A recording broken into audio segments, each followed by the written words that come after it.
आगामी महापालिका निवडणुका महायुतीतच लढण्याचा निर्धार। काल मुख्यमंत्री आणि दोन्ही उपमुख्यमंत्र्यांची 1.5 तास बंद दाराआड चर्चा। एकमेकांच्या पक्षामध्ये फोडाफोडी न करण्याबाबतही शिक्कामोर्तब झाल्याची माहिती।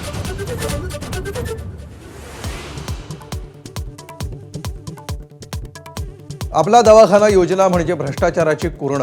एकनाथ शिंदेंनी सुरू केलेल्या योजनेवर भाजप आमदार निरंजन डावखरेंचं थेट बोट। ठाण्यातील दवाखान्यामध्ये साडी सेंटर सुरू असल्याचा गंभीर आरोप।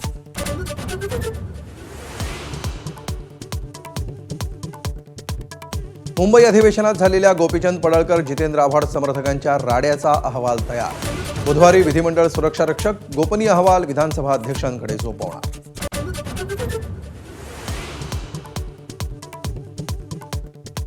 भोंगळ कारभार करणाऱ्या इंडिगो विरोधात सरकारची कठोर पावलं।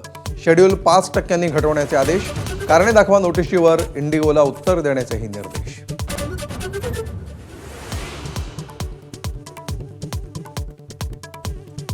मुंबईसह राज्यभरातील किमान तापमानात घट। अनेक शहरांचा पारा 15 अंश सेल्सिअस खाली घसरला। उद्यापासून 3 दिवस थंडीचा कडाका वाढण्याची शक्यता। एबीपी माझा, उघडा डोळे बघा नीट।